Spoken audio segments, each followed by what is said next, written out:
The dragon abducted her as a bride solely to produce offspring, unaware she was the little girl who saved him 10 years ago. She was the world's only saint with healing powers. While running away from home, she encountered a severely injured dragon. She couldn't bear to watch him die as she had suffered similar pain herself. She bravely approached to check on him. The dragon instantly opened its eyes, warning her not to come closer. She pointed at its injured wing, asking, "Would you like me to heal you?" But the dragon angrily bared its fierce fangs at her. She wasn't scared at all, and she tried her best to calm the dragon, saying, "Don't worry, I'll heal you." She placed her hands on the dragon's wing and released her powerful healing ability. The dragon felt less pain than before, and its wounds began to heal slowly, but she fainted after using up all her magic power. The dragon stared at her in bewilderment, then raised its head towards the sky. As the dragon's enormous body disappeared, it transformed into a man in armor with 18-pack abs, but she missed seeing this. The man gazed at the unconscious girl, thinking, "What an unusually brave one."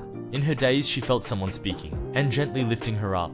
But in the end, she was sent back home. As an adult, her stepmother planned to sell her as a concubine to the old king. They dyed her jet black hair golden, but due to the poor quality hair dye, it caused red rashes all over her face. The maid desperately tried to cover it with powder. Golden-haired Lucina was actually radiant with beauty, but her stepmother said she was too ugly to look at, worried about disappointing the king.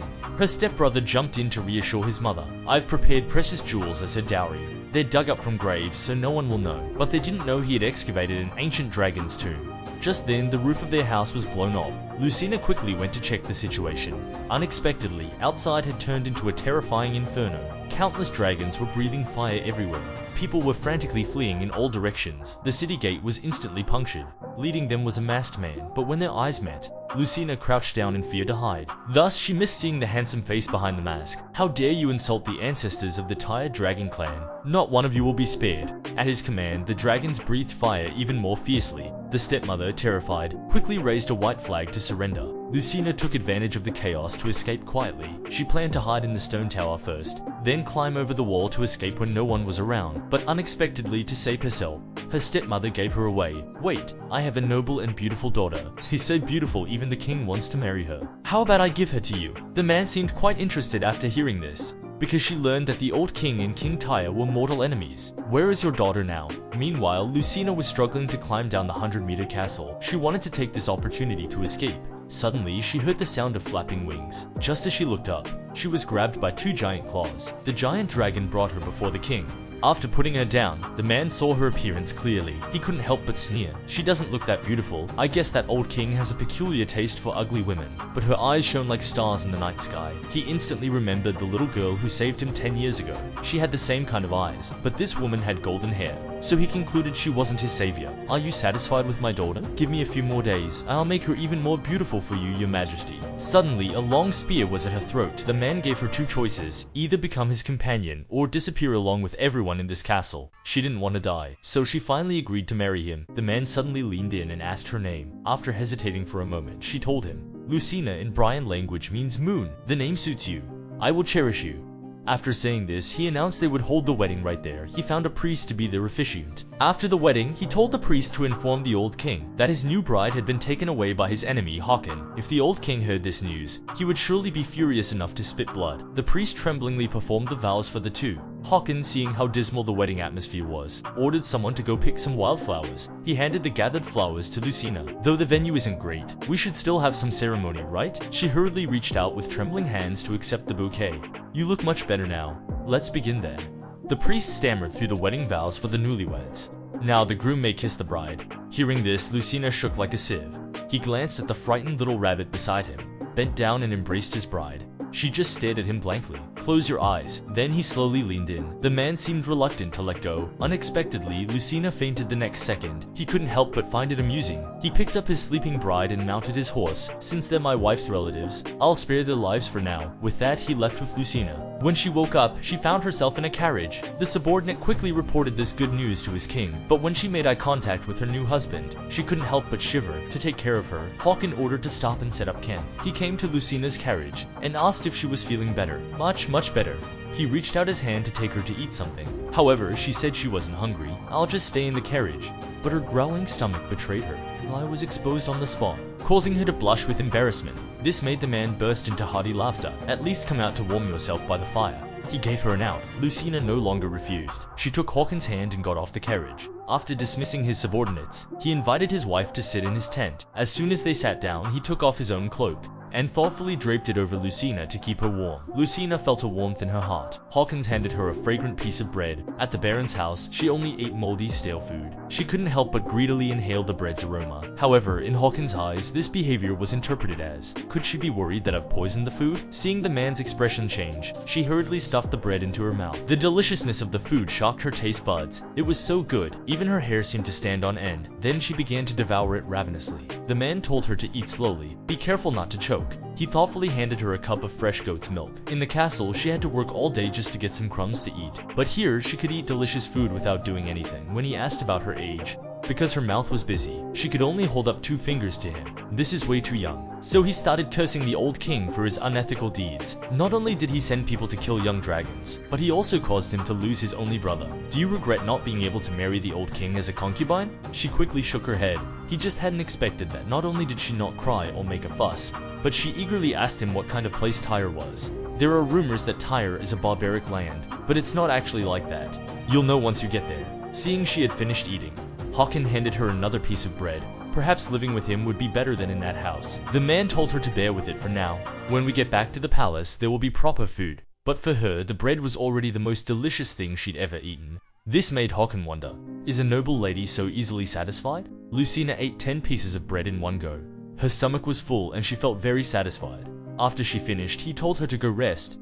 She turned around and wrapped herself up. I'll go stay outside. He smiled and said, no need, we're married now. So from now on, we'll sleep together every day. She had heard that dragon customs involved having children before marriage. Lucina was so scared she started crying. Tears flowed freely down her cheeks. These tears struck the man's heartstrings. He gently comforted her, asking her not to cry anymore. Is marrying me worse than being that old king's concubine? She said she was just a bit scared. After all, a wife forced to leave her family and marry into the dragon clan must be terrified and uneasy inside. He reassured her, promising he wouldn't do anything. You get some rest. I'll sleep outside for the night. Seeing their king come out, his subordinate asked, why did you leave your new bride? He had even set up a tent for them to spend their wedding night. Unexpectedly, the king spoke up for Lucina, telling him to show more respect to her. He was surprised that the king had pardoned the people in the castle for her sake, because seeing her reminded him of the little girl who saved him 10 years ago. He urged the king to try harder, to bear the responsibility of continuing the dragon lineage. The next morning, Lucina woke up and went to the river to wash her face. After the makeup on her face came off, the red rashes had become even worse. She hesitated whether to heal herself first. Thinking about consummating the marriage, she decided not to heal the rashes. If Hawken saw it, he might lose interest. Suddenly, she heard footsteps behind her. She thought it was Hawken, but a claw came at her instead. It turned out her stepmother had sent someone to bring her back. She didn't want to go back. She had just escaped from there. When they noticed the red rashes on Lucina's face, they wondered if it was a contagious disease. Just as they were about to throw her away, a sharp arrow flew towards them. Hawken quickly surrounded them. The bald man suddenly held a knife to her throat. Don't come any closer, or this woman's life is forfeit. Hawken told Lucina to close her eyes. She obediently shut them immediately. The next second, the bald man was beheaded. Instantly, a strong smell of blood spread. She trembled, not daring to move. When she heard a Lucina, she dared to slowly open her eyes. She saw the man's worried face. Strangely, she didn't feel scared, but rather felt at ease. Hawken lifted her off the horse, cut the ropes binding her hands, and thoughtfully draped his clothes over her to keep her warm. His hand touched her burning forehead. He realized Lucina was sick. He blamed himself for cutting too late. I'm sorry, you must have been terrified. For the first time, she experienced what it felt like to be cared for. She couldn't help but choke up with tears. I'm alright now. Hawken instructed his subordinates to prepare a campfire and hot water for Lucina first. At that moment, she wanted to live with this man forever. Back in the tent, she found that the rashes on her face had become even worse. It might be because her body was fake. She hadn't treated the rashes earlier because she didn't want to consummate the marriage, but remembering his gentleness and care in the forest, her heart was gradually wavering. She felt being with him might not be so bad after all. Don't heal yourself yet. Suddenly, a voice interrupted her thoughts. She turned to see a tiny figure talking to her. I'm Puka, a forest spirit. Are you the rain-bringing dwarf spirit? Hearing this, the spirit pouted in dissatisfaction. He was considered the tallest among his kind. He could sense the healing power within Lucina. He warned her not to let others discover it. Once word got out, those bad people will swarm around you like ants. The little spirit followed her every day. He found it strange that she spoke so little, but once became familiar. He opened up and started chatting. I once saw a dragon before. I used my healing ability to cure him. Due to Hawken's arrival, the little spirit quickly hid, but when he saw Lucina's face, his eyes widened in shock. From then on, everyone thought she had smallpox. To avoid sleeping with the dragon, she hadn't healed the rashes on her face. Unexpectedly, everyone mistook it for a contagious disease. All the people avoided her. Only Hakan cared about her condition. Turon quickly pulled Hakan away. "Young master, you'll die if you get infected. Her symptoms are the same as those sick people. This isn't a disease." Nervous, she stammered through her explanation. Suddenly, a sharp sword was pointed at her face, warning her not to come closer. Just when no one believed her, only Hawkins stood up for her. He ordered Tyrone to lower his sword, letting Lucina finish what she was saying. Although she mustered up the courage to explain, she still spoke incoherently. This reminded her of her childhood when she tried to defend herself, only to be beaten severely by her stepmother. That's why she developed a stutter when nervous. Anyway, no one was willing to listen. She gave up the chance to explain herself. The crowd angrily declared they couldn't let her off. At this rate, she would surely lose her life. Just as she was about to use her healing power to cure the rashes, she remembered the little spirit's warning. She absolutely couldn't use her holy power, otherwise she'd be coveted by those bad people. As she hesitated, "Lucina, don't rush, calm down. Speak slowly until I understand." She told Tyrone it wasn't a contagious disease. People with contagious diseases would lose their appetite due to vomiting, but Lucina had a good appetite. She even ate 10 pieces of bread in one go. "That's true," Hakan pieced together from her jumbled words. "The old king liked blonde hair. Your mother used a hair dye made from sulfur to dye your hair blonde." Yes, that's right, because the hair dye was toxic. It caused you to have an allergic rash. Her scalp and forehead were the most severely affected. If Lucina had that disease, since I've kissed her, shouldn't I be put to death as well? You shouldn't tease us like that. We believe she doesn't have that disease." Hakan was the first person to listen to her so attentively. At this moment, she felt a warmth in her heart, but just then, they found out who was behind Lucina's kidnapping. It turned out the Baroness wanted to get her daughter back. Hakan's face darkened. He prepared to go teach them a lesson. Unexpectedly, Lucina stopped him. She was worried that innocent residents would be implicated. Hakan hadn't expected her to care about others first, rather than her own family. Her heart skipped a beat. If he found out she was an illegitimate child, he would surely send her back to the Baron's family. So she begged him not to harm her family. Hakan felt sorry for her being ill, and gently picked her up. "If I spare your family, what will you do for me?" Hearing this, she froze. She said she would do whatever he asked. But seeing those bright eyes, he was reminded of the little girl who saved him 10 years ago. He couldn't bring himself to take advantage, but still couldn't resist tasing her. "Did you really mean what you just promised?" She felt uneasy in her heart. "Then let's share a kiss." Hearing such an outrageous request, she was stunned. But words once spoken are like water spilled. She couldn't shamelessly take them back. Seeing his expectant gaze, her heart couldn't help but race. She closed her eyes, and without thinking, leaned in. Satisfied, the man hugged her with her flushed face. Then he ordered his subordinates, "If they dare touch my new bride again, I will show no mercy." After Lucina took the fever medicine, to let her rest easy, Hakan gave her the tent, while he went outside to stand guard alone. Watching him happily hum a tune as he walked out, she wondered if their recent intimacy had put him in a good mood, but her face was now covered in ugly rashes. All night long, Hakan stayed by her side taking care of her, so the next day her fever subsided smoothly. They immediately set out in the carriage. Soon they arrived at the beautiful and prosperous Tyre Palace. As soon as Lucina got off the carriage, the rashes on her face immediately caused a stir among the crowd. Everyone suspected she was ill. Suddenly, a person wearing an ox skull bowed to Hakan. It turned out to be the priest. She curiously looked at that person. Unexpectedly, the priest's eyes were also fixed on her. "You've brought back the essence of the earth." Then he dipped his hand in some water. Seeing this ugly face could even make the neighbor's child cry with envy. Lucina was also startled. She hurriedly hid behind Hakan. The man lovingly stroked her head, explaining that this was to purify any misfortune on newcomers. "He's not trying to harm you, so don't be afraid." Hearing this, she lowered her guard. Then she heard the priest chanting in a bird-like language, "Mari Mari Han," and instantly, holy water splashed all over her face. She felt the rashes on her face subside a little. The purification ritual ended quickly. Hakan brought Lucina to the palace. "My king!" Suddenly, a woman flew towards them. She tightly hugged Hakan. With tears in her eyes, she said, "Those terrible grave robbers must have witnessed your might. I'm so proud of you." Lucina thought the woman was incredibly beautiful. Hakan pushed the woman away, exchanging a few polite words. However, he didn't intend to let Lucina off. "Is she a war trophy? Are all Brian women this ugly?" She was about to retort, when the man suddenly put his arm around her shoulders. "She is the companion I brought back."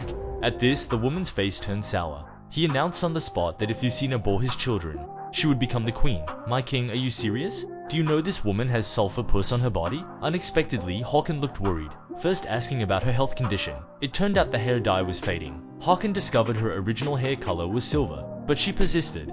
"Can she handle the duties I've been bearing before?" Lucina didn't understand what responsibilities. She mocked Lucina's frail body, saying it couldn't possibly handle marital duties, while she herself was different. As the former king's consort, she could certainly handle the young, strong brother-in-law.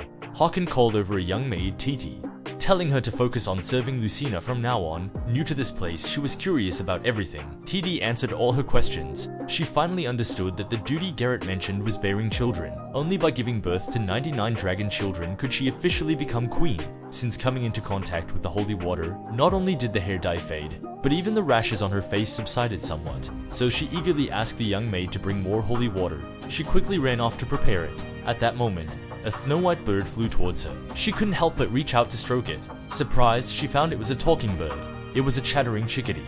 The originally cute bird transformed into a white-haired little spirit in the blink of an eye. It turned out to be Puka transformed into a chickadee. The little spirit had been secretly following Lucina out of concern.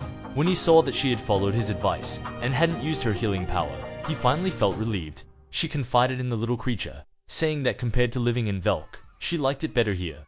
Håkon was the only person in the world who was kindest to her. Aren't you afraid of bearing his children? At first she was a bit scared, but now she had overcome her psychological barrier. Shortly after, Titi quickly returned, reporting that the king had agreed to her using the holy water. Please follow me this way. Meanwhile, a subordinate brought news to Håkon.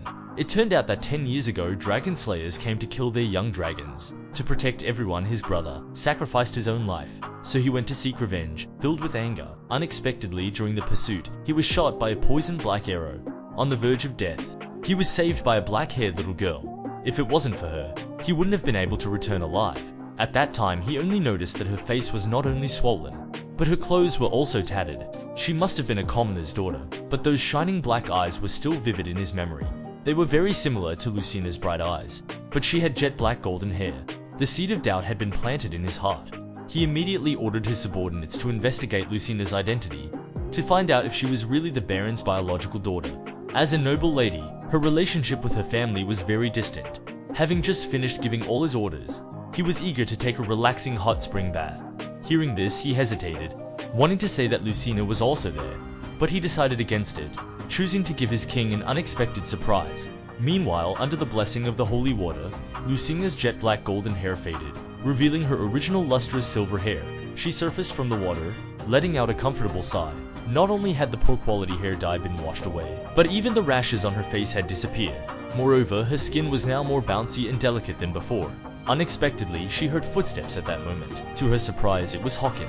She was so frightened she immediately covered her mouth. She watched helplessly as the man slowly entered the water. Panicked, she didn't know what to do. What should she do? She was trapped here with no way out. She had only wanted to take a bath but accidentally encountered the Dragon King. Watching him enter the water, she covered her eyes in fright. However, the man's sharp eyes had already noticed her. He wondered why a woman was hiding here. He mistakenly thought Turan had brought back a little fairy to help him produce an heir quickly. He angrily strode towards the woman. Lucina's heart was in her throat with fear. She was currently naked. Seeing him approaching step by step, she unhesitatingly sank into the water, hoping to slip away unnoticed. Håkon saw her comical dog paddling escape attempt, and became even angrier. How dare she ignore his authority? He quickly grabbed her. Unexpectedly, he lost his balance, and they both fell. Just as he was about to teach her a lesson, he was stunned by her appearance. Who is this beautiful woman, with jet black silver hair, and eyes that sparkled like moonlight? She seemed familiar. In an instant, he recognized her as Lucina. Her original hair color was actually silver, with her golden hair faded. She looked very similar to the little girl who saved him 10 years ago, but he quickly dismissed this thought. Seeing Håkon's serious expression, she suddenly knelt down, repeatedly begging him not to hit her. The girl's trembling appearance would make anyone's heart ache. Håkon knelt on one knee, thoughtfully draping clothes over her. In my palace, who would dare lay a hand on the king's companion? Assured that he really wouldn't hit her, she finally relaxed. Her maid had only requested to use the holy water. She didn't expect him to bathe directly. She had been quite startled earlier. He comfortingly patted her head and gently wiped away the tears from her eyes. From now on, you'll be the mistress of this palace. Don't be so subservient to me anymore. From this, he confirmed Lucina wasn't the little girl from 10 years ago. That girl had been very brave, not afraid even when she saw a dragon. Most importantly, Lucina didn't have healing powers. Noticing they were too close, she shyly tried to escape. He gave a meaningful smile, and the next second pulled her back. You don't seem to be finished bathing. She hurriedly denied it. Won't you wait for me? Then he picked her up, She naively asked where we were going. Learning it was the bedchamber, she felt she couldn't escape this time. Though reluctant, she didn't refuse. However, Hawking gave her ample time to prepare herself properly. TD was genuinely happy for her. But two troublemakers instilled fear in Lucina. They mocked that her small frame surely couldn't handle it, while TT kept encouraging her, believing she would successfully bear dragon children. She quickly protected her mistress from these women's slanderous rumor, but she took their words to heart. Would Hawking hit her? After some preparation, Lucina looked radiant. The man was stunned by her appearance. He eagerly beckoned her over. He admiringly caressed her jet black silver hair. Such beautiful hair was hidden by that awful dye. This was the first time she heard someone praise her. "May I kiss you?" the man whispered in her ear. She froze for 3 seconds, then shook her little head vigorously. Seeing her adorable reaction, he couldn't help but smile. Then he placed a gentle kiss on her lips. Hawking pleaded with her not to run away tonight. Stay with him. The man's strong arms embraced her. Her heart raced, realizing what was about to happen. Recalling what the two women had said earlier, she worried that if she got beaten, her life might be in danger. So she trembled like a sib in fear. Seeing this, the man didn't go any further, not understanding what was wrong with her. Was he angry? Hawking explained that he wasn't angry. Do you want to go back to family? I don't want to go back. I'm your partner now. She promised to bear dragon children and become Tyre's princess. Finally, he stated he wouldn't share a bed until Lucina was ready. After that day, she became the laughingstock of the entire empire. Although she heard others' comments about her, she didn't care. However, overhearing rumors about Hawking shocked her greatly. The king is indeed going to marry Lady Garrett. After all, marrying your brother's widow is common in Tyre. Since that day, Lucina had been gloomy. Just then, TT reported that Hawking had returned to the palace. She couldn't wait to find him and ask for clarification. Who knew she'd encountered Garrett on the way? Oh, your hair color changed. I almost didn't recognize you.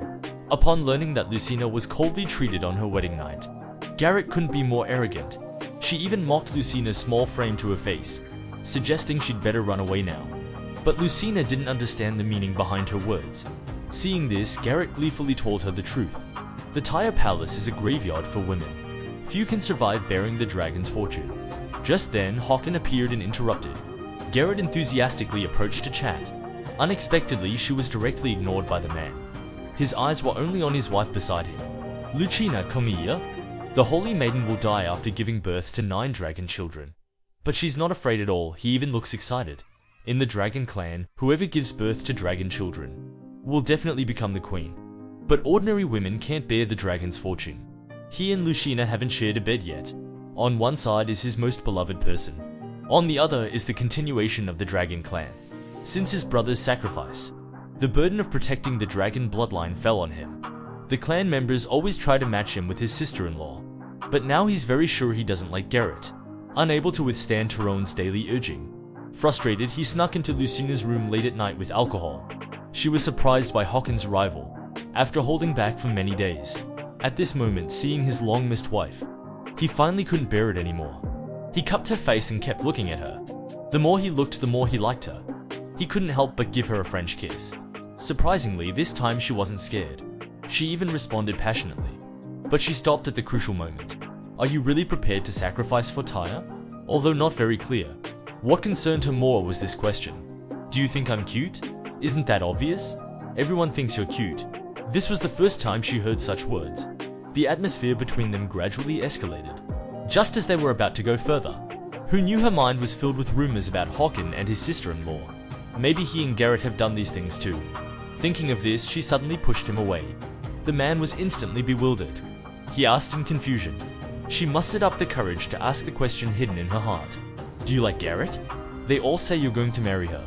However, the man's face immediately darkened. Why care about what others say? But Lucina continued to press for answers. Did you have a crush on Garrett? Hawking's brow furrowed at that. He didn't understand why during their first time, she kept mentioning that woman. Seeing that Hawking didn't deny it, she felt even more jealous. You saying I'm cute is all lies. You actually like her more than me, don't you? He hated it most when people linked Garrett with him, especially when his own wife didn't trust him. He thought she was making excuses not to be the queen. He didn't even try to comfort her anymore. Angry, he turned and walked away. She was about to explain, but he had already stormed off in anger. The king left that woman again. I heard she was so scared she directly refused. Hearing the good news, Garrett was very happy. The woman personally chosen by the king is nothing special. He'll soon lose interest in her. It won't be long before he turns to me. I'll soon have the position of queen in my grasp. Her misplaced confidence was that he liked her. It was just that damned guilt towards his elder brother that made him keep avoiding me. She immediately summoned Lucina. The royal banquet was about to begin. Poor thing, she had no proper gown to wear. Kindly, she gave her a set of gorgeous robes. It was obvious she had ill intentions. Sure enough, it was a pale, ghastly morning dress, and mocking her for not wanting to share a bed with the king. Aren't you just missing your hometown relatives? As long as you wear that gift, the king will understand your intentions and let you leave. Her love rival wanted her to make a fool of herself in public. She said a pale, ghastly morning dress for her to wear to the banquet. Who knew that after the crazy old lady's alterations, she stunned everyone in a snow-white gauze dress? Looking at Lucina in the mirror, TT was furious. If you wear this morning dress to the banquet, the king will surely misunderstand that you blame him for killing your people. She understood in her heart. Håkon might not come to see her again. In serious cases, he might even send her back to her hometown. Just when she couldn't think of any useful solution, an old lady barged in with the ragged doll. As soon as she came in, she criticized the ugly morning dress, and boldly claimed she would help transform it. Let Lucina wore it beautifully to the banquet, stunning everyone, on the condition that she gets good food. But they had no idea who she was. Who knew her next move would leave them dumbfounded? She lay on the ground throwing a tantrum. I'm hungry, food. I want food. Meanwhile, Garrett was looking for the missing old lady. Learning she was causing trouble in Lucina's room, she instructed not to report this to the king. After eating her fill, the old lady kept her promise and started working. She wielded the scissors randomly, with a snip. Both mistress and servant trembled. She promised confidently, as long as she wears the outfit she transformed, the man Lucina likes will definitely fall for her. Meanwhile, Garrett witnessed everything happening in the room.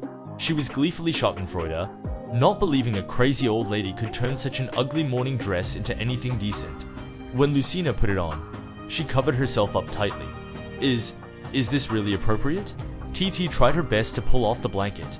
It's already much better than before. The moment the blanket was pulled off, Lucina was radiantly beautiful. The black gauze dress accentuated her figure, subtly revealing, like she was wrapped in a mysterious veil inviting imagination. The palace banquet officially began. Håkon waited and waited, but Lucina didn't show up. Garrett seized the opportunity to drive a wedge between them, stating directly that Lucina was unwilling to see the king. Håkon didn't fall for it, but not seeing his beloved wife, he felt a bit depressed and raised his glass of wine. Seeing her plan to prevent Lucina from attending the banquet succeeded, she excitedly took off her cape, personally offering a dance for Håkon. Misplaced confidence that he would be captivated by her, but he was like an old monk in meditation, not even glancing at her, only focused on the wine in his hand. When he was slightly tipsy, he recalled scenes of his brother falling for Garrett. That girl was as dazzling as a red rose. Once infatuated, impossible to break free until death. As a child, his brother was his idol, and he admired everything about his brother, wanting to possess everything he had. His power, throne, even his wife. He had countless fantasies of ascending to that supreme position, possessing everything his brother had. But until that time, his brother sacrificed himself to save him. On his deathbed, he was still worried about Garrett. Learning his brother truly loved her, his heart was filled with guilt, making him give up this desire from then on. Her rival made her wear a morning dress to the banquet. Who knew she would stun everyone in a white gown? Even the Dragon King who abandoned her on their wedding night couldn't take his eyes off her. Lucina was so beautiful, completely different from usual. She had just rushed to attend the banquet, but was stopped by the doorkeeper, saying she couldn't enter without wearing clothes bestowed by the former queen. TT explained this was indeed the princess's gift, just slightly altered. The doorkeeper, learning she was an unfavored woman, and coldly treated twice on her wedding night, became even more arrogant and pushed them down, fiercely telling her to stop shamelessly trying to enter. TT worried, what if the king misunderstood if Lucina didn't enter the banquet hall? She had no choice but to summon the little fairy Puka, asking for his help. Meanwhile, Håkon was waiting for his wife so long that the flowers were about to wilt, not knowing his wife was being bullied outside the door. The person behind blocking Lucina was actually Garrett. With the Isor gone, she had the chance to show off in front of the king smugly, twisting in that ugly dance, making the man nauseous. He instantly spat out the wine in his mouth. He couldn't help but recall when his brother just passed away. Garrett couldn't wait to seduce him. He directly and firmly refused. His brother had loved her so much. But she didn't care. Whoever was the supreme king, she'd love him. As long as she could successfully become the queen, that's all that mattered. At this moment, he was disgusted to the point of consternation. Only now did he see Garrett's true nature. Back then, he had truly been blind. Ah, it's such a headache. But when he looked up, he saw a beautiful fairy walking towards him in the moonlight. A snow-white gauze dress accentuated her subtly revealed graceful figure, surrounded by colorful butterflies. Isn't this his ugly wife? She was as beautiful as a fairy who had escaped from the moon. Hawkins stared in amazement. Even his headache was cured. As soon as she appeared, she captured everyone's attention. This was thanks to Pukar's help. He threw poop on the doorkeeper's face, allowing her to sneak in during the chaos. She curtsied to Hawkins as she had practiced. Her graceful and confident manner was nothing like her previous timid self. Was this still the Lucina he knew? Meanwhile, Garrett was in the crowd, nearly going mad with jealousy. She could only vent her anger on an unfortunate servant. The man said with a red face, You're late." TT hurriedly explained. They were delayed by an incident on the way. At this moment, Hawkins noticed the bruise on her hand. He quickly came over to check. It was quite a big bruise. He was extremely distressed. TT seized the chance to tattle. The guard said she couldn't enter without wearing clothes bestowed by the former queen. He looked at Garrett with a gloomy face. She was instantly frightened. Before the truth was revealed, she quickly found a scapegoat, slapping the god hard on the face. "How dare you slander me? It was clearly you who blocked the king's woman." She then turned to explain to Hawkins, "It's just a misunderstanding, please let him off." But he had no intention of letting those who bullied Lucina off easily. "You dare to touch my partner? You must be tired of living." The next moment he drew his sword. Only the kind-hearted Lucina pleaded with Hawkins, saying she was fine now. "In this palace, no one but me can touch you." After saying this, he embraced his wife tightly. Lucina was deeply moved, her heart suddenly racing. At this moment, Garrett finally stepped forward to hypocritically plead. Unexpectedly, Hawkins directly questioned her. "Was it your order not to let Lucina into the banquet hall?" Exposed, she forced a smile and explained, "I would never do such a thing. I guess we can only ask the king to punish this insubordinate fellow." He told Lucina to cover her eyes and ears. Then with one sword stroke, he sent him to heaven. Afterwards, he carried his wife back to their room and instructed others not to disturb their good time. Next was the couple's private world. Hawkins first apologized to her. The reason he hadn't come to see her these days was because when they were together, they would mention having dragon children. But he was afraid his wife would lose her life because of this. If she learned that having dragon children posed such a big risk, she might leave him. In such hesitation and wavering, he had been putting off coming to explain. Lucina also wanted to apologize to him, but fearing her clumsy words might anger him again. Hawkins promised her, if she was unwilling, he would never force her. But Lucina said she wanted to be with him. She wanted to get to know him better, to determine if he was worth having dragon children for. The man was overjoyed after hearing this. The misunderstanding was finally cleared. He caressed his wife's face, praising her for how beautiful her dress was today, but not to wear it again in the future. She didn't understand. "Because I don't want other men to see you like this." After saying this, they gazed at each other lovingly. Then he lowered his eyes and leaned in, sensing his wife's resistance. He nervously thought she didn't like it.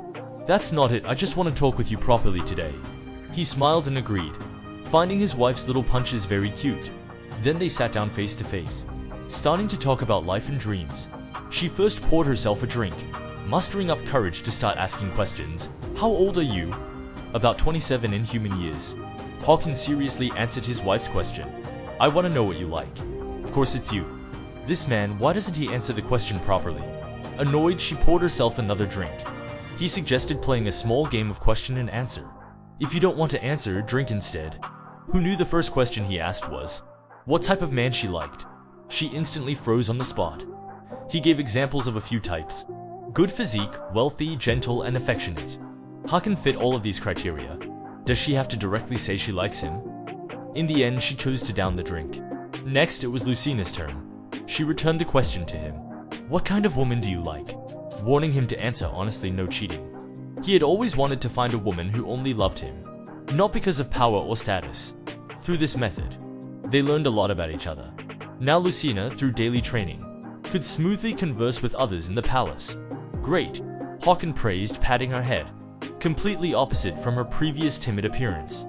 He wondered if her personality was due to childhood abuse. "Did your family ever beat you as a child?" After hesitating for a moment, She chose not to answer. This question doesn't count. It should be my turn to ask you. She cleverly used this trick to evade. What do you think of me? I like you and feel I like you more and more as I look at you. I want to grow old with you and hold you as we fall asleep every night. The Dragon King had finally waited to share a room with his wife, who knew at the crucial moment his wife would drop the ball. In her dream, she was hugging a big, smooth red apple. Wow, just as she was about to take a big bite, she realized she was hugging Hawkins' big peg. That hard and salty thing nearly chipped her tooth. Realizing what she had done, she fearfully scooted back a few times. What's going on? My head hurts so much. She suddenly remembered drinking and chatting with Hawkins last night. He had even confessed his feelings to her. Then Hawkins naturally embraced her. Just as he was about to go further, who knew she'd be drooling in Hawkins' arms fast asleep? He gently covered the sleeping Lucina with a blanket, looking at the little cat seeking warmth and snuggling into his arms. He smiled helplessly yet lovingly. In the end, he only kissed her forehead and they slept in each other's arms. Not waiting for Hawkins to wake up, she hurriedly ran away in a panic. TT and Turan had been guarding outside the door. She was worried that Lucina hadn't come out for so long. Could something have happened?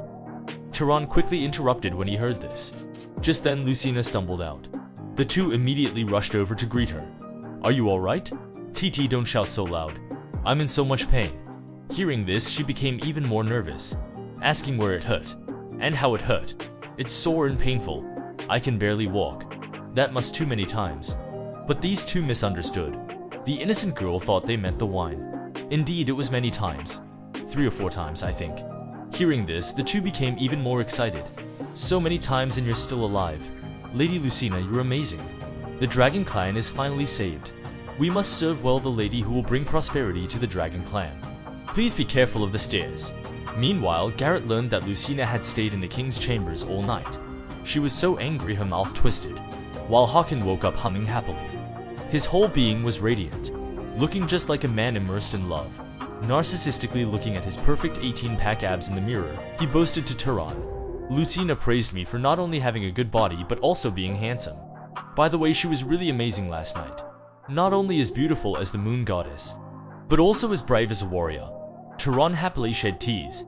Your Majesty, well done. He asked where his wife had gone. TD took her to soak in the hot springs. Why don't you join them, Your Majesty? It'll help relieve the fatigue from last night. Hearing this, his face turned red, pretending to be serious. Alright, I'll go finish what I didn't say last night. Hawkins shyly came to the bathroom, staring at the expanse of white before him, but not seeing his wife. After looking around, he found his wife had already finished bathing. He felt a bit disappointed. Did I come too late? Lucina noticed Hawkins' arrival and smiled sweetly. Like a little magpie, she happily flew to the man's side. He lovingly patted her head. Finding his wife's hair wet, he volunteered to help her dry it. TD quickly handed over a towel. Very tactfully, she didn't want to be a third wheel for the couple. She respectfully retreated outside. After sitting down, he immediately beckoned his wife over. Where should I sit? There really wasn't an extra chair. Sitting on my lap is fine. Hearing this, she was obviously stunned, but she still walked over with a red face. She closed her eyes tightly and sat down. Don't you like it? That's not it. Hearing the satisfactory answer, he gently dried Lucina's wet hair, asking if she felt unwell from drinking too much last night. I feel much better after soaking in the holy water. Faced with his shy wife fresh out of the bath, he couldn't control himself and pulled her into his arms. If I can't see you for a moment, I'll go crazy missing you. I want to be with you every moment. Her heart couldn't help but race uncontrollably because of this. Lucina could feel Hawkins' genuine feelings. After saying this, they gazed at each other lovingly. The atmosphere gradually intensified. The next second, she took the initiative and kissed him. I'm always thinking of you too. Hearing his wife's response, he happily curled his lips. But at the same time, he was deeply worried. She had been forced by him brought to this strange place. Yet she entrusted her heart to him so quickly. Was it because her past life was too bitter? He felt sorry for Lucina's childhood experiences, so he planned to be honest with her tonight. But having dragon children might cost her life. Hawkins saw that TT took very good care of Lucina, so he rewarded her with a gold nugget. Then he announced to everyone that he would have dinner with Lucina in the royal chambers tonight, and it would be like this every day from now on. He took his wife's hand and kissed the back of it. I'll see you tonight. Back in the royal chambers, TT was overjoyed with the gold nugget reward. She could finally pay her siblings' school fees. With last night's experience, she believed Lucina would do even better. She would work even harder. She dressed her up beautifully. Just then, a white bird flew in through the window. It was the fairy Puka, to thank her for the help at the banquet. He brought her a bag of peanut shells to eat. The human and bird started chatting without any barriers. Meanwhile, Garrett was curious to learn that Lucina would be with Håkon tonight. She pondered what method to use to stop her. So she summoned a man. When dinner time came, Håkon was fretting over how to be honest with his wife later. But at that moment, Lucina appeared in an elegant black outfit, so beautiful that Håkon stared in amazement. He quickly invited his wife to sit down and eat. I don't know if it suits your taste, but she directly hugged him without a word. She kissed him hard on the lips. I missed you, Håkon. The man was a bit surprised by Lucina's directness. Didn't we just see each other this morning? But now it's evening. Faced with her passionate affection, Håkon was very happy. So he decided to tell her about the curse of dying after having dragon children. But just as he was about to speak, a servant suddenly burst in. My king, something terrible has happened. It turned out Håkon's mother had suddenly had an emotional breakdown, clinging to the late king's body and refusing to let go. He had no choice but to rush over. Before leaving, he told Lucina to rest first. They would talk another time. It turned out this was all Garrett's scheme. The curse of dying after having dragon children was also her doing. They were originally a pair of siblings from the slums. The sister worked to support her brother's education. To repay his sister's kindness, he used the knowledge he gained to harm others, so that his sister could successfully become the princess. But unfortunately, her husband and son both died in the war. Now she had set her sights on Håkon, who became the new king. She absolutely couldn't let Lucina have dragon children. But he didn't want to help his sister harm people anymore. He advised her to stop and turn back while she still could. Unexpectedly, this earned him a wine glass to the head. My dear brother, who worked hard to raise you. If it weren't for me, you'd be dead long ago. It was because he helped his sister harm people. Every time he cast a spell, it backfired on him. He was cursed with heart attacks. Garrett thought it was just an excuse and didn't pay attention. She just wanted him to quickly get rid of Lucina. Just after casting the spell, he felt an intense pain in his heart. Unable to bear it, he fainted. On her way back to the palace, Lucina happened to encounter Jira collapsed on the ground. She found his heart had stopped. If not treated promptly, he would lose his life. She was troubled that her healing powers couldn't be known by others. Never mind, saving a life was more important. After successfully sending TT away, she finally used her unknown healing power. But he fell into a nightmare. To protect his sister, all the bad deeds he had committed weighed heavily on him. He did this only because he didn't want to be abandoned by his sister. But in the end, he had to bear all the responsibility himself. Suddenly, a gentle force eased the pain in his heart, like a sacred moonlight shining on his heart. When he opened his eyes again, he saw a girl with black hair. He couldn't believe he was still alive. He clearly felt his heart stop beating and was about to die. He turned to look at the girl beside him. Did you say me? She quickly denied it, claiming she had only stayed by his side. He became suspicious. Even the elixirs his sister had given him before couldn't cure him. So it could only be. He suddenly grabbed Lucina's hand tightly. Do you have healing powers? I've heard that the Pope of Velk has the power to bring people back from the dead. You have that ability too, aren't you? She didn't expect him to guess everything correctly. She panicked and broke free from his grasp. She insisted that she had only stayed by his side, nothing more. He was certain she had just used healing powers. If he could have this human, he wouldn't have to suffer from heart attacks anymore. He tried to persuade Lucina to run away with him, to live a happy life together. She said she wanted to stay by Håkon's side and become the queen. What's good about losing your life to be a queen? As soon as you conceive a dragon child, your whole body will be burned by scorching flames. Do you know how painful it is to die like that? Seeing the girl's confused expression, he discovered an interesting fact. Håkon actually deceived you. He made a human girl his partner. Don't you find that strange? You're going to die anyway. If you can't successfully give birth to an heir, it doesn't matter if you die. He's just using you to save the women of Tyre. But Lucina didn't believe his one-sided words. She decided to go ask Håkon directly. Meanwhile, his mother suddenly lost control of her emotions and raised a sharp stone, violently stabbing it into his heart. You scourge. Not only did you kill your brother, but you also stole his throne, until his mother was dragged away. Her unspeakable curses still rang in his ears. He had always thought his mother went mad because she couldn't bear his brother's death. Little did he know this episode was orchestrated by Garrett. He refused the servant's treatment. Feeling low, he just wanted to be alone. At this moment, Lucina found him. Just as she was about to ask, she noticed his wounds. How did you get hurt? Need to treat the wound. Because she was too nervous. She began to stutter. But he wasn't in the mood to chat with her now. The wound is bleeding, it needs treatment, she said, reaching out to grab him. Hakan caught her hand. You go back first. I don't have time to chat with you now. After saying this, he turned and strode away. Lucina crouched on the stairs, feeling dejected. She noticed Hakan's strange behavior today, but didn't know what had happened. Suddenly, a man's voice came from in front of her. Have you considered my proposal? Judging by your expression, your conversation didn't go well. Hearing this, she buried her head in her arms. It's none of your business.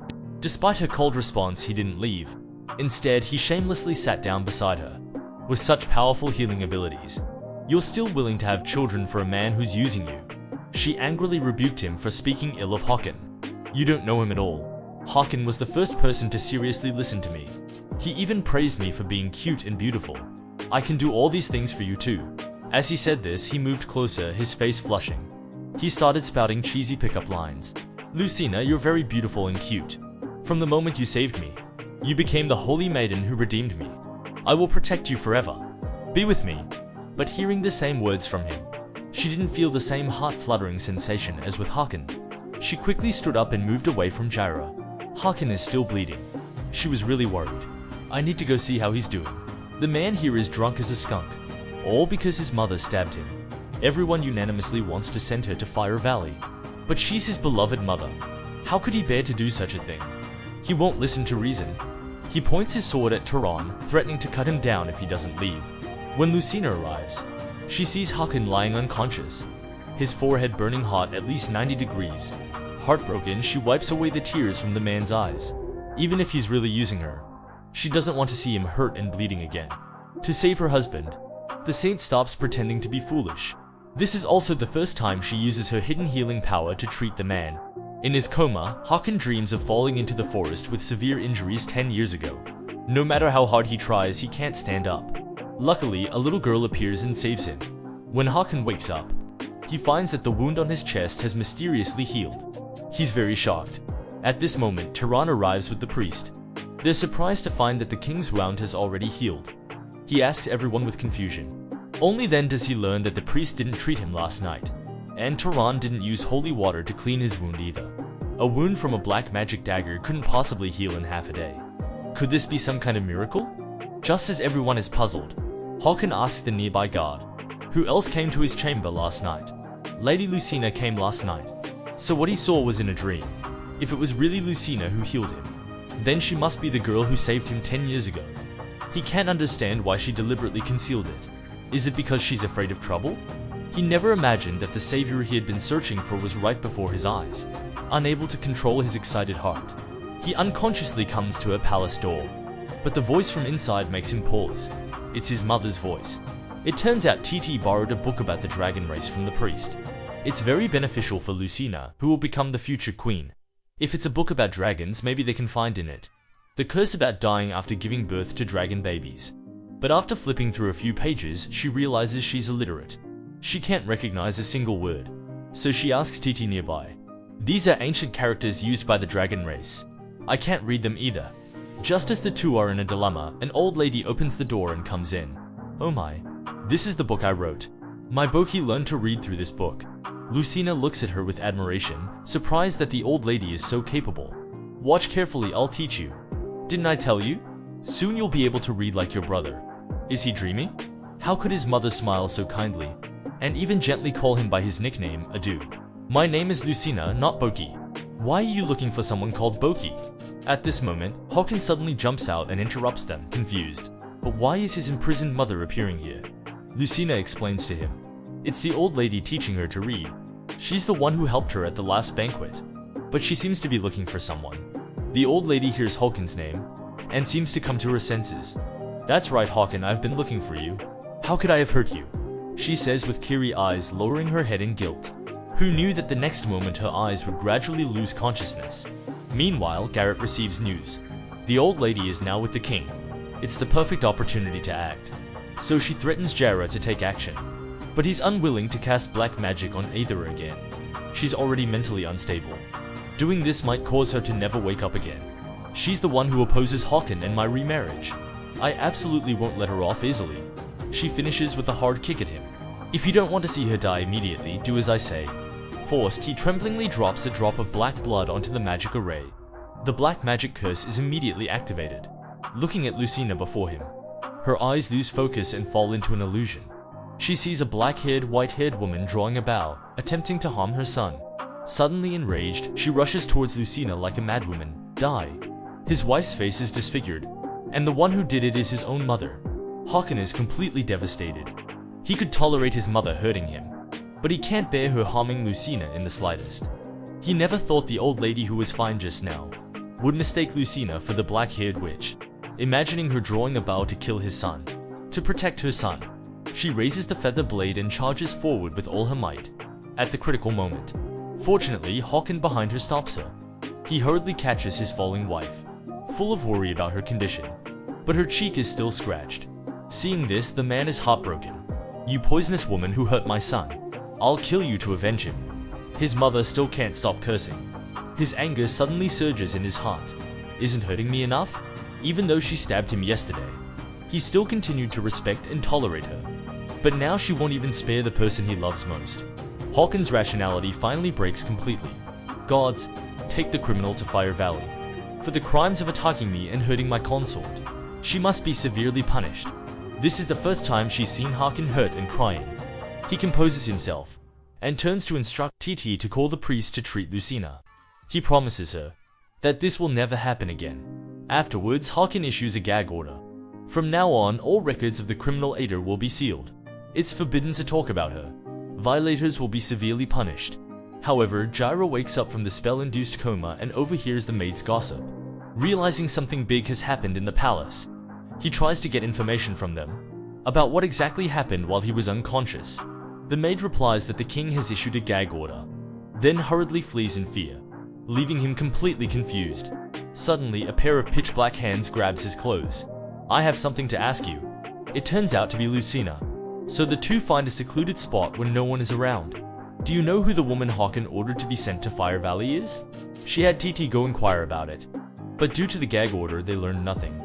He hadn't given it much thought. What was Fire Valley again? Suddenly remembering something, he becomes very excited. Could Håkon have sent Lady Aedera to Fire Valley? She doesn't know who Aedera is. She just heard that a woman was sent there. Hearing this, he's thunderstruck. Because of what he did, Aedera will be subjected to fire punishment. Unease and guilt fill his heart. He was about to tell Lucina when he's interrupted by a man who suddenly appears. What are you doing to my consort? Seeing this scene, his face turns from black to pale with anger.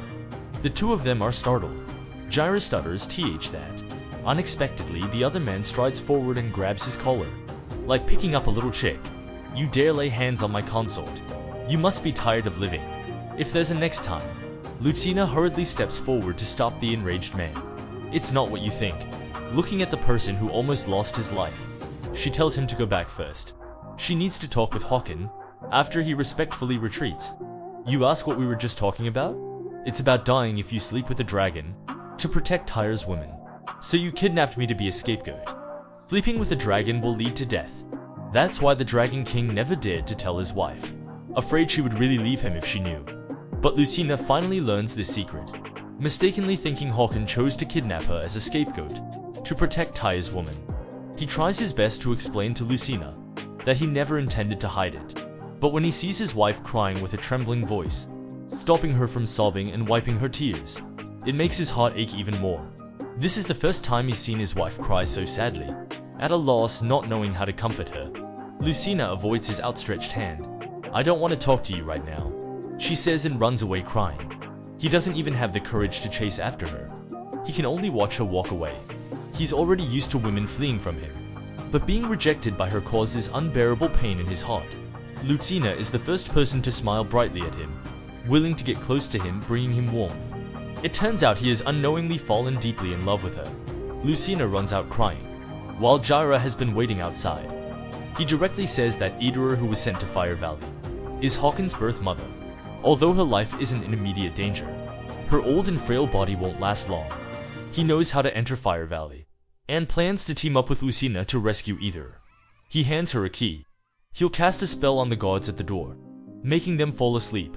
Then you can sneak in, Outside Fire Valley, Lucina peeks around cautiously. The little fairy who followed learns that she's about to break into jail and rescue someone. Are you crazy? What if you encounter danger? Risking your life for an old lady you've only met a few times. She's doing this for Hawken's sake. Although she resents him for hiding the truth, she can't bear to see him fall into regret. She takes out a bag of honey-coated peanuts, which convinces the little fairy to help her. At this moment, Gyro begins to cast his spell. While the guards fall into a deep sleep, Lucina and the fairy successfully slip inside. But the further they go, the hotter it gets. The 90-degree temperature quickly leaves them drenched in sweat. Suddenly, the monster in front startles them, but it has already been put to sleep by Gyro's spell. They carefully walk past the sleeping doorkeeper. Soon they reach the center of Fire Valley. Hawken's mother is imprisoned in a cage, with boiling lava below. She takes out the key and opens the birdcage. Together with the fairy, they successfully bring the old lady out. Not only is her forehead burning at 90 degrees, but she's also unconscious. She doesn't even respond to their calls. She instructs the fairy to use holy water to cool her down, while she uses her healing power to treat her. But even as her energy is almost depleted, the old lady still hasn't woken up. She guesses it might be due to her advanced age. Who knew at this critical moment the doorkeeper would wake up? Gyro had mentioned, if the doorkeeper wakes up midway, it means he's lost consciousness due to heart pain. The only way is to blind his eyes with salt. At this moment, the monster charges towards them. Guka quickly casts a spell, successfully entangling its limbs with vines, urging Lucina to hurry as he can't hold on for long. Unexpectedly, before she can take out the salt, the monster quickly breaks free from the vines. Its huge palm swats at them, sending them flying like kites. Having just depleted her healing power, she feels dizzy. Suddenly, a giant green claw comes at her. She thinks this might be the end, but at the last second, the man descends like a superhero to save his wife. He single-handedly defeats the monster. Big guy, go back to your position. Hearing the king's command, the fierce monster obediently turns back. The man turns to scold Lucina. She shouldn't have come to such a dangerous place to save someone. If anything happens to your mother, you'll definitely regret it. She suddenly feels dizzy and stumbles the next second. Hawken quickly catches his fainting wife. At this moment, his mother wakes up, but mistakes him for Hawken's brother. Let's say, I've been waiting for you. Quickly take Boki away. She hands him a red doll. It's too hot here. Quickly take your brother away. He's stunned. His mother clearly doesn't love him. Why is she so concerned about his safety? Suddenly, the doll is pushed into his arms. As he stares at the object in his hands, he remembers a childhood scene. This is a gift from Mom. Why don't you give it a name? Let's call it Boki. This name was given when you were still in Mom's belly. Let's say, what are you hesitating for? His mother's voice interrupts his memories. Mom will find her own way out. Quickly take your consort and brother out. If anything happens to Boki, Mom doesn't want to live alone either. No matter what happens, protect your brother first. At this moment, he finally understands. His mother loves him. It turns out his brother was keeping a promise to their mother. That's why he protected him at the cost of his own life. Guilt instantly floods his heart. Regretful tears roll down his cheeks. When she sees her son's tears, she suddenly comes to her senses, finally recognizing that the person before her is Hawken. I'm sorry, child. Mom's mind is always unclear. I didn't even recognize my own son. The misunderstanding of many years is resolved. Mother and son tightly embrace, experiencing this moment of warmth. Meanwhile, Garrett receives news. Aethera is alive and out of Fire Valley and has reconciled with the king. She'll stay in the palace to live out her old age. The plan has failed. She's almost furious to the point of internal injury. Lucina's body recovers quickly.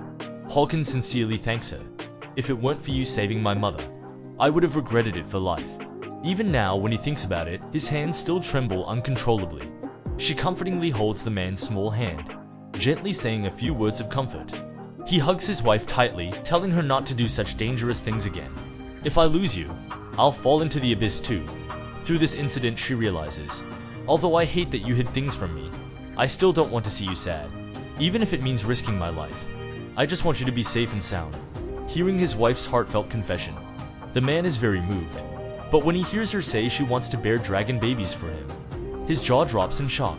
What did you say? Do you know what that means? She understands that mothers may face life-threatening dangers during childbirth.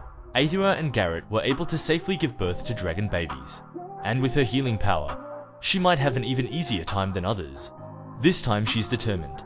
No matter what, she wants to give birth to dragon babies and become the queen.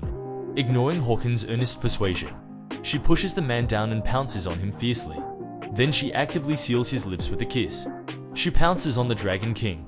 It turns out it's to give birth to 99 dragon babies. As soon as she puts her hand on him, he's so scared his face turns red. Lucina is very satisfied.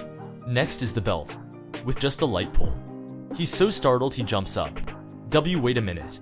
With just a light pull, she pounces on him again. While Hawkins is immersed in this sweet atmosphere, he almost loses his rationality. Trying hard to resist, he pushes her away. Darling, you can't be so reckless. You could die. Lucina tells him she's already prepared. But Hawkins isn't prepared to lose her. Just because he saw her in danger in Fire Valley that time. He can't express how scared he was. I don't even dare to think. If I lose you, I'll go crazy. Please, you must cherish your own life. She hesitates whether to tell Hawkins that she possesses healing power. After weighing the options, she still can't bring herself to say it. But you need guardian dragons. I don't want anyone other than me to bear your children. Hawkins promises it will only be her from now on. But he's very worried about her physical condition now. After all, she fainted several times before. Judging by the fact that she fainted just from using a lot of healing power, maybe her body isn't in good condition. Through the priest's examination, Lucina is just malnourished, nothing serious. With proper nutrition intake, she can be nursed back to health. After the priest leaves, Hawkins asks if she had a difficult childhood. She hesitates for a moment, finally revealing her background. The Baroness is not her birth mother. She's just an illegitimate child. But fearing he'd cancel their marriage if he knew the truth, so she told a lie. The man listens with eyes full of heartache. He pulls his wife into an embrace, promising her, as long as you don't reject me, I will never leave you. And he apologizes to her. I was afraid you'd leave me if you knew about the risks of dragon childbirth. So I kept quiet about it all along. From today on, I won't hide anything from you anymore. The young couple confess the secrets hidden in their hearts. Unable to control themselves, they embrace again. Kissing before he always misunderstood that his mother didn't love him. Thanks to Lucina, they resolved the misunderstanding of many years. Well, you can put me down now. But the man insists on carrying his wife. Your body is weak and can't be tired. Meanwhile, Hawkins' mother wakes up, recalling the visions that appeared in her mind earlier. She realizes she's been under the control of a black magic curse all this time. Quickly call Hawkins here. I have something important to tell him. Receiving news of his mother's awakening, the couple rushes to the side palace. Unexpectedly, his mother quickly falls asleep again. They're a step too late, because Garrett arrived before them, holding an empty bottle of medicine she just drank. She informs Hawkins that Adara needs some time to fully recover, so she wants to take her to her room, to fulfill her duty as a daughter-in-law. Lucina volunteers to help take care of Ada, but she's scolded by Garrett. Taking care of the Queen Mother is Tyre's tradition, and you not only lack status, you don't know any etiquette either. Hawkins puts his arm around his wife's shoulder, coldly looking at Garrett. The rival openly bullies the saint, but Hawkins protects his wife fiercely, lovingly embracing his wife. When Lucina bears my child, she'll be Tyre's queen. You should observe etiquette with her now. She can only hold back and force a smile. Of course. The man turns and whispers gently to Lucina. Though she's jealous to the point of madness, she doesn't dare act rashly anymore. Even on the way back, Hawkins keeps carrying her without letting go, making her very embarrassed and unable to face it, just because he thinks his wife's body is weak and can't be tired from walking. Fortunately, a subordinate comes to report. The ministers are all waiting for him to start the meeting. Only then does he put her down, reluctantly parting from her. As soon as Hawkins leaves, Jaira seizes the opportunity to come over. The two sit on the steps chatting, concerned about each other's physical condition. He learns that Lucina fainted last time from using too much healing power. This is the first time he's heard that holy power has side effects. He tells her to keep this secret. Don't let anyone know she has healing power. Otherwise, those people will swarm toward you. If I tell Hawkins, he'll protect me, right? He'll certainly cherish you very much. With healing power, the chances of safely giving birth to dragon babies are higher. As long as she becomes queen, he'll be forced by his sister to harm people again. So we can't let people discover her healing power. Especially Hawkins. Don't believe his sweet words. If he has to choose, he'll definitely choose Tyre. But Lucina doesn't believe he's that kind of person. He might take you to the battlefield. After all, healing power is very useful on the battlefield. However, she's willing to go to the battlefield with Hawkins. He doesn't understand why she likes that man so much. Wondering if Lucina had met him first, Would she have fallen in love with him instead? The girl asks why he just made that expression. He realizes his absurd thoughts. Panicking, he changes the subject. Hawkins said he wants me to learn the common language. But I can't read. I'm afraid if others know, they'll laugh at me for being illiterate. So I want to find a teacher. This is a rare opportunity to get close to her. So he volunteers. How about I teach you? TT is very happy to hear this news. Jaira has been fluent in various languages since childhood. She envies Lucina for being able to learn from him. She sees TT's eagerness and invites her to join. That's great. Jaira has just returned to the side palace when he sees his sister bringing Eva back. Of course, the queen mother should be cared for by the former queen. This is the palace etiquette. Why has my sister suddenly decided to fulfill her duty as a daughter-in-law after 10 years? Because Adora has regained her senses. She wants to tell Hakan about the black magic sorcerer in the palace. Luckily, I stopped her in time. I didn't expect the old lady to develop antibodies. But I've made new medicine. A sedative specially for senile old people. Once taken, they'll fall asleep, unable to think deeply. His heart sinks. The black magic used on Adora is planned to be used on another target. Hearing this, he's even more startled. CH changed to whom? Of course, that stinking girl Lucina. His wife cuddling with another man. He catches them in the act, suddenly feeling like he's been cheated on. What exactly have you two been doing behind my back? Jaira is giving lessons to both Lucina and TT. Surprisingly, TT is the quickest learner, while Lucina only answers 1 out of 10 questions correctly. Considering it's her first time learning to read, she's already made great progress. TT quickly comforts the dejected Lucina. He's been fluent in various languages since childhood. He confidently promises Lucina will learn the common language in 2 months. Unexpectedly, at this moment, something gets in her eye. She can't open it. Noticing this, he quickly gets up to check. Don't rub it. You'll hurt your eye, he says, grabbing her hand that's rubbing her eye. Leaning in to examine her eye. Who knew this scene would be witnessed by the man behind them? Thinking they're doing something indescribable, like a bolt from the blue. His face turns from black to white with anger. What exactly are you two doing? Seeing Hakan angrily walking towards them, the two are startled and at a loss, instantly recalling the scene of Hakan beating him last time. I got something in my eye that, but due to her nervousness, she explains incoherently. Fortunately, TT is there to act as a translator, conveying the correct meaning to Hakan. This comical scene stuns both men. Her black little hands grab his clothes and she buries herself in his embrace. You've always been the one I like, so don't misunderstand my relationship with others. Hearing his wife's sincere confession, his gloom instantly vanishes. He lovingly strokes her hair. It's fine if you don't know something, just learn it. You even found a smart teacher to teach you. You've done well. He turns to ask Jaira if he can teach them both well, promising they'll learn the common language in a month at the latest. You may be physically weak and useless and have a sneaky and cunning personality, but you're the smartest in the palace, unmatched by anyone. So I'll entrust Lucina's studies to you. Hearing the king's words that sound like both praise and insult, he's truly terrified. He doesn't even dare resist when the king forcefully grips his hand in retaliation. If you dare touch Lucina again, you're dead. Hearing Hawkins' fierce warning, he breaks out in a cold sweat. But when facing his wife, he immediately changes his expression, as if the two have a good relationship. He picks her up in front of the other men, smugly walking past Jaira. Back in the palace, Hawkins tells her the results of her physical examination. Although she's malnourished, strangely her recovery ability is several times better than others. She's made it this far thanks to her healing power. The priest has prescribed medicine to restore your energy. In 2 months it'll be my prosperous period. Now I'm also starting to take medicine and abstain. She's curious about what the prosperous period is. It turns out to be the best time for dragons to breed offspring. At that time the fire energy is especially strong, so he needs to take medicine to regulate it. We'll consider consummating our marriage then. After saying this, he stands up to leave. Unexpectedly, a small hand grabs him. Abstinence to what extent? Is just sleeping together not allowed either? He blushes, not knowing how to answer. Lucina pouts, not wanting to sleep alone for 2 months. She wants Hakan to keep her company. He finally gives in to his wife, and agrees. But he soon regrets this decision.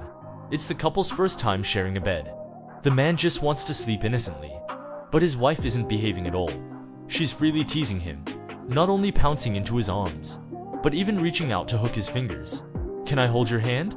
Oh, of course you can. The man endures, his face red and steaming, while Lucina is oblivious. After holding his hand, she keeps touching it. The body contact further fans the flames. But it's not over yet.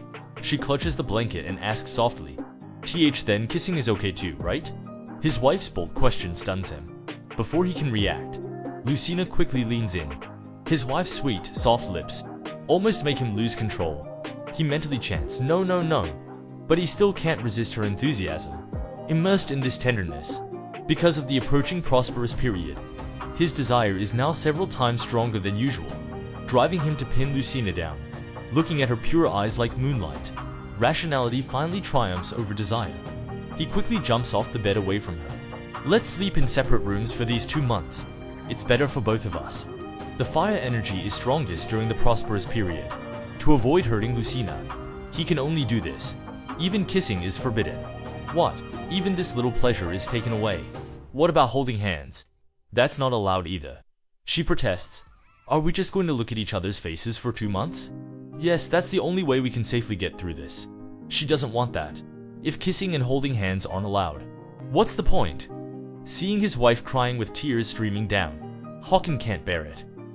Then you can tie me up, he says, rummaging around, handing her a bundle of rope. After you tie me up, you can do whatever you want. Lucina wraps the rope around his hands 99 times, confirming it's tied securely and won't easily come loose. Is this okay now?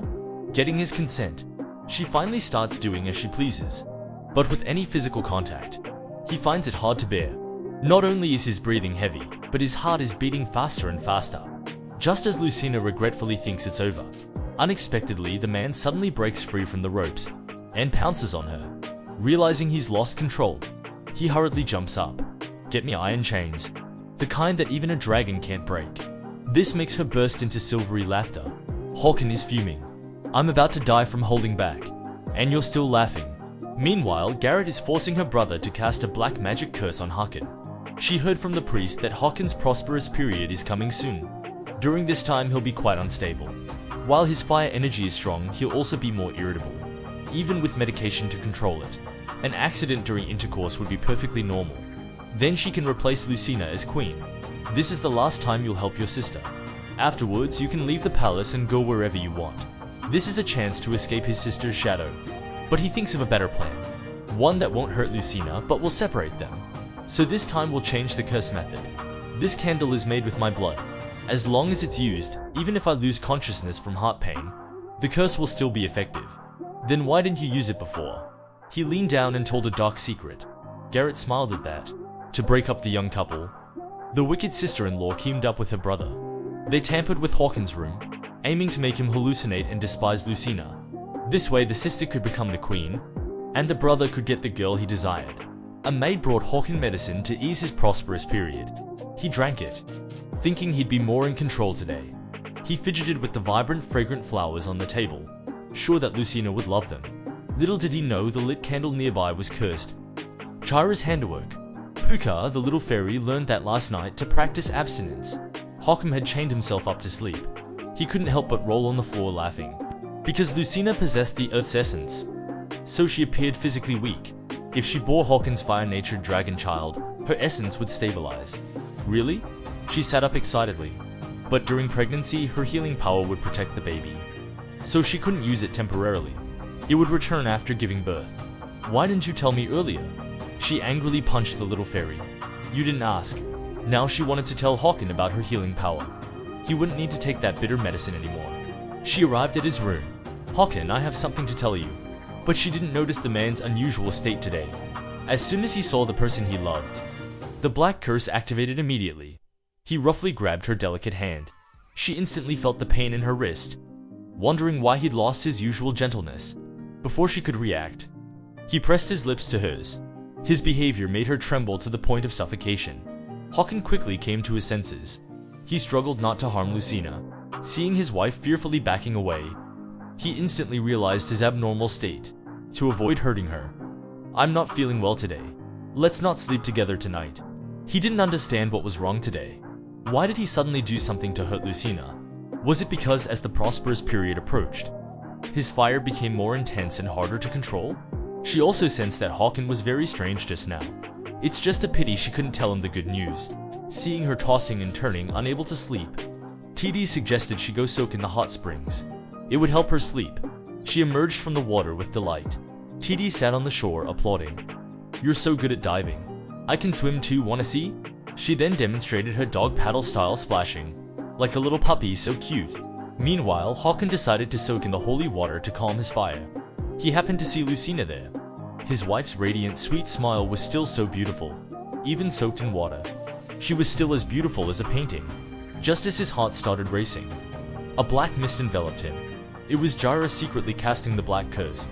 As long as this candle was used, negative hallucinations would occur in front of the loved one. At first it was very weak, even difficult to notice. But as time passed, the illusions would become clearer and clearer.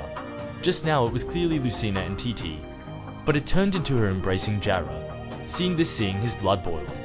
He gripped the door frame so hard it creaked, unable to hold back any longer. He rushed to her side, fuming. His wife was clearly smiling at him, but the next second she was embracing another man. He was furious to the point of madness. It turned out all this was Jara casting a black curse on Håkon from behind, aiming to break up this loving couple. Under the influence of the illusion, he would unconsciously grow to despise Lucina. Over time, their relationship would naturally fall apart, and the desperate woman would surely fall into his arms. When Håkon saw his wife with Jara, he angrily rushed to confront him. "Huh, Håkon?" Lucina's voice awakened his senses. He was completely stunned, unable to believe what he had just done. She asked with concern, "What's wrong?" "No, nothing. I thought you might have fallen into the water, so I rushed over," he said, avoiding her worried gaze. She had wanted to tell Håkon about her healing power, but was interrupted by him. "I'm too tired today. Let's talk about it later." He was puzzled by his abnormal emotional changes. Just seeing Lucina made him want to get angry. He kept seeing those unpleasant images, as if they were real. The next day in class, Lucina was constantly distracted. Jara noticed this and first sent TT to the library to fetch books, then asked her in detail what happened with Håkon. She had been holding it in all this time, suddenly having someone care. She choked up and tears started flowing. "Did he get angry and hit you?" He took the opportunity to badmouth Håkon. Lucina, like an angry little bird. "How could he hit me? He's just in a bad mood because the mating season is approaching."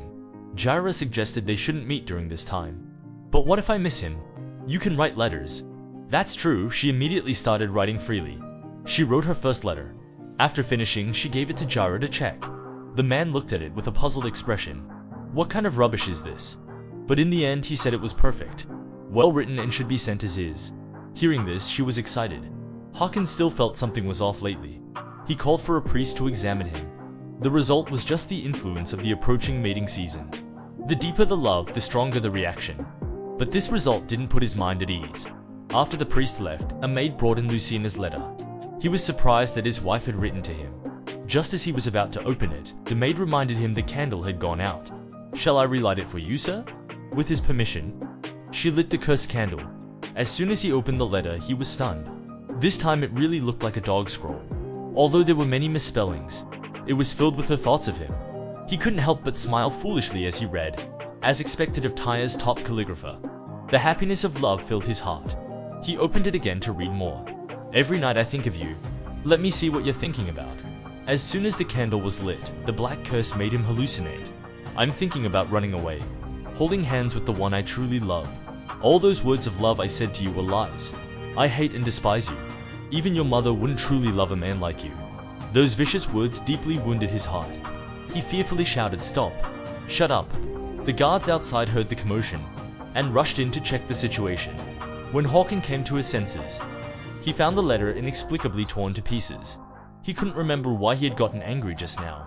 Soon this incident spread throughout the palace. The king had gotten angry and torn up Lucina's letter. Could it be that Jara had altered it for her?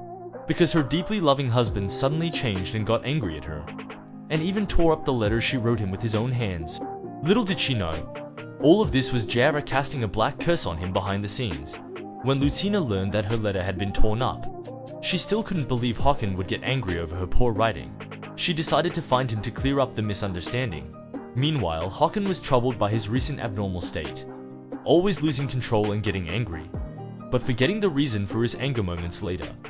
He initially thought it was the medicine, but it persisted even after he stopped taking it. What exactly was the problem? Thinking back, the candle in the maid's hand seemed most suspicious. when he was reading Lucina's letter. She had also lit a candle for him. Just as he was about to call the priest to investigate the candle, Lucina came running to find him. "Hakan, I have something to tell you." After confirming no one was behind her, she thought it would be safer to talk in the bedroom. Her healing power couldn't be overheard by others. Though unsure what she wanted to say, he followed her lead. "I want to tell you that I have healing powers.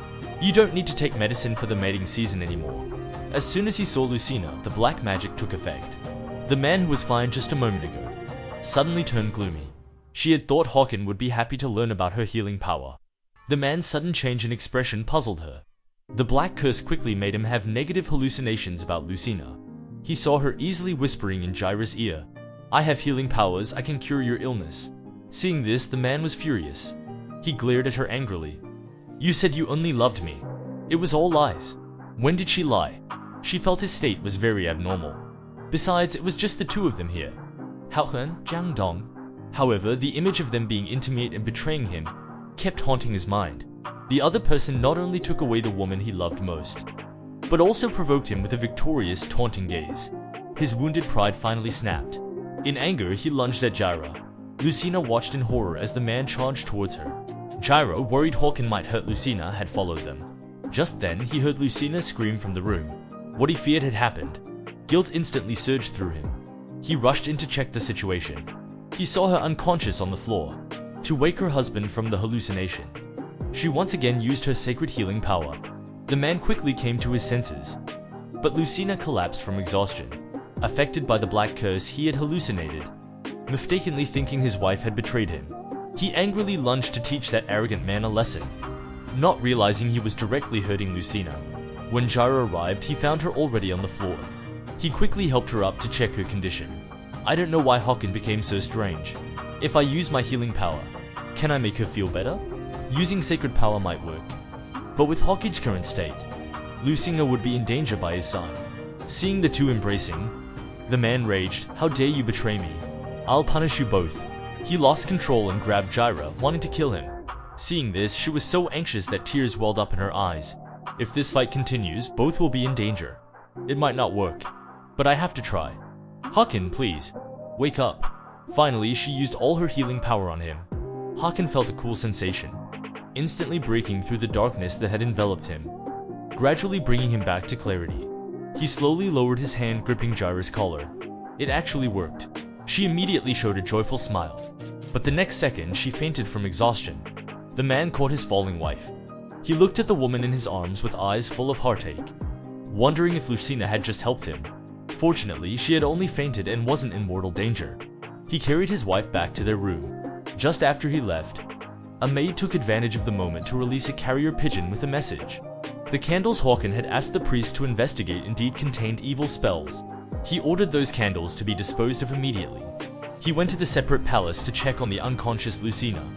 He still blamed himself for hurting her because of the curse, which led to her injury. He hoped she would wake up soon, so he could ask for her forgiveness. But just at that moment, "Your Majesty, something terrible has happened.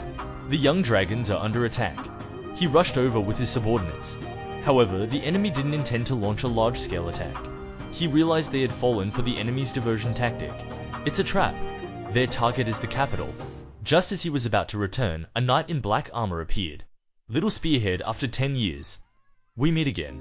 It was that woman's voice. "I see you still remember how I killed your brother." Hatred surged through him. Gripping his spear, he angrily charged at her. "I'll take your head to avenge my brother." The two fought fiercely for 300 rounds. Finally, he stabbed her with his sword, thinking the battle was over. He was unexpectedly ambushed by her. A sharp pain struck him. Blood instantly spurted from his mouth. He looked at this scene in disbelief. Meanwhile, Lucina finally woke up. She learned from Titi that Hakan had gone to protect the young dragons. Worried, she quickly ran outside. Just then, the accompanying troops returned. But after searching, the person she was looking for wasn't there. She hurriedly asked Tyrone, "Where did Hakan go?" The king was hit by a poisoned arrow while fighting the Dragon Slayer. He's just been sent to the Holy Land for treatment. This time he bravely stood up. "Let me go. I can definitely heal Hakan." To save the dying dragon, she no longer hid her true power. She used her powerful healing ability to treat his wounds. She just didn't expect the giant dragon she had just saved to turn into her husband. Lucina followed the aura into the Holy Land. She thought she would find the severely wounded Hakan. But what met her eyes was an enormous dragon. She immediately recognized it as the dragon she had saved as a child. At this moment, he opened his eyes. "Do you remember me? We met 10 years ago. I helped heal your wounds. Can you help me find my husband?" Hakan instantly remembered she was the little girl who saved him 10 years ago. He hadn't realized his lifesaver he'd been searching for was his wife by his side. He excitedly tried to get up, but his wound suddenly burst open. Seeing this, Lucina quickly used her healing power on him. As the cool sensation spread, the wound began to heal rapidly. Unexpectedly, the giant dragon transformed into human form. Lucina heard a familiar voice. She quickly looked up. How was Hakan here? She wondered where the dragon had gone. The man suddenly held her tightly in his arms. "Just like 10 years ago you saved me." She finally realized. That dragon was Hakan. Lucina had saved him twice, but he felt guilty for hurting her under the black curse. "I don't dare hope for your forgiveness, but please give me a chance to atone." So Hakan's recent personality change wasn't his true self. She comforted him, "It's okay. You couldn't control yourself under the curse. I now have healing powers. I can safely give birth to our child, so you don't need to endure for my sake anymore." Happiness came too suddenly. He was stunned, seeing his wife's sweet, radiant smile. Happiness filled his heart like warm sunshine. The loving couple couldn't help but embrace and kiss. Just as Hakan carried Lucina out of the sanctuary, he eagerly ordered Tehran to decorate his chamber back at the palace, hinting to his wife that they would make up for lost time. Realizing what she meant, she blushed. Titi learned they would spend their first night together, and decided to dress her up nicely. With her efforts, Lucina looked radiant tonight. However, just outside Hakan's chamber, thinking of what was about to happen, her heart raced nervously. Finally, she gathered her courage and entered. The man had been sitting on the bed waiting for his wife's arrival. She approached Hakan, too shy to look at him. Suddenly, a pair of large hands embraced her slender waist, pulling her to sit on his lap. "Are you nervous?" She honestly replied, "A little bit." The man gazed at his beloved with tender affection. Lucina urged him to hurry up. "Stop dawdling." Seeing his wife so eager, he couldn't help but chuckle. Finally, he laid her down. He slowly approached. The moment their lips met, love surged between them like a tidal wave. Can we conceive a dragon child even when it's not Hakan's mating season? Of course, it's just more likely during the mating season. Confirming his wife was comfortable, he finally relaxed. The next morning, Hakan carried Lucina out of the room. Hulin and Titi were so moved they had tears in their eyes. They had finally waited for this moment. He asked where the king was going. Hakan said his wife was very tired last night, so he was taking her to soak in the hot springs to relax. This made Lucina blush. Damn it, how could he say it so directly? The couple's first night sleeping together, and the next day his wife immediately conceived a dragon child. Hakan excitedly pulled her into his arms. "We finally have a child." Just now, Lucina noticed a wound on Hakan's face. She wanted to use her healing power to treat him, but surprisingly it didn't work. They were both stunned, remembering Puka once said that if she got pregnant, her healing power would temporarily protect the dragon child. Could it be they were having a baby? Sure enough, after the priest's examination, it was confirmed she was carrying a dragon offspring. Touching her flat belly, it was miraculous that it held her and Hakan's child, just as she wanted to share the joy with her husband. The man excitedly pulled her into his arms and looked at her adoringly. "What does my wife want? Just tell me, be it gold or jewels. I'll fulfill all your wishes." His wife wanted to eat fruit, so he sent mountains of various fruits. "Is it that whatever I say I want, you'll bring a huge pile?" Wanting to express his love for his wife, this was far from enough. He personally picked a grape and coaxed her. "My wife needs to eat more to grow plump and fair," he said as he held it to her mouth. Without hesitation, she ate the grape he offered. Happiness filled her heart. This dog food was eaten by the single little fairy nearby. The little fairy reminded Lucina that she couldn't use her healing power while pregnant. But what if Hakan goes to battle and gets injured? "I heard the sacred object of the Brienne Camel Church can repel black magic arrows. That's it. If the Camel Church is willing to help, both Hakan and Tyre will be safe." She told Hakan this news, but rumor has it the Holy Emperor is a stubborn and rigid person. He definitely won't help Tyre. If I reveal to the Holy Emperor that I have healing powers, maybe he'll be interested in me? They're clearly unfriendly to Tyre. He didn't understand why she was so insistent on seeking their help. She was actually worried about Hakan's safety. What if the dragon slayers use black magic arrows to hurt you? So it was all for him. His wife's large teardrops fell on his heart. At this moment, his heart melted. He agreed to send a message to the Camel Church. Then I'll write to the Holy Emperor too. That way he'll pay more attention to this matter. He lovingly patted his wife's head. Alright, I'll use reason to persuade them, and you'll use emotion to move them. Meanwhile, Garrett received news that Lucina not only spent her first night with Håkon unharmed, but also successfully conceived a dragon child. She was jealous to the point of madness. To get rid of her quickly, she planned to frame Lucina for casting the black curse on Håkon. But one maid was a spy. She took advantage of the moment to release a carrier pigeon with a message, and the recipient was the dragon slayer who had injured Håkon. When the helmet was removed, the face was very similar to Lucina's, the old couple's first night together, and his wife immediately conceived his dragon child. From then on, Håkon stuck to her every day. They embraced sweetly, as he taught her how to write letters.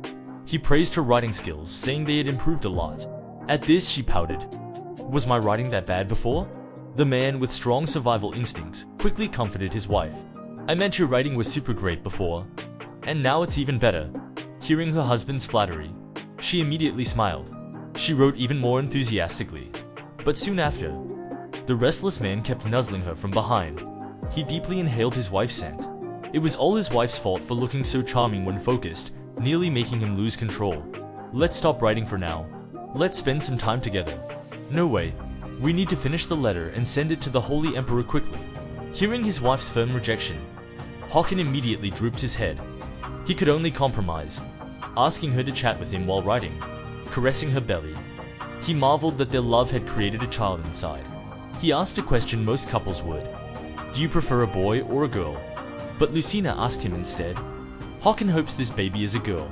After all, our dragon daughters are all adored and cherished, because it's rare for dragons to have daughters. But for her, boy or girl doesn't matter. She just hopes the dragon child grows up healthy. Håkon agreed with her words. The young couple both looked forward to hearing their baby dragon's first cry. Then he held her tightly, basking in their happiness. Just at this moment, an inconsiderate woman came to disturb their private time. The man frowned, tell her to get lost. But Lucina got up from his lap. Maybe she has something important to tell you. Since his wife had spoken, he reluctantly let Garrett enter. However, the previously arrogant woman was unprecedentedly respectful to Lucina this time. Probably Håkon's warning had taken effect. She said she had something important to tell Håkon, so she had to ask Lady Lucina to step out for a moment. Lucina doesn't need to leave. She'll soon be Tyre's queen. Seeing Håkon protect her like this, she was nearly mad with jealousy. But she didn't forget to betray her own brother next.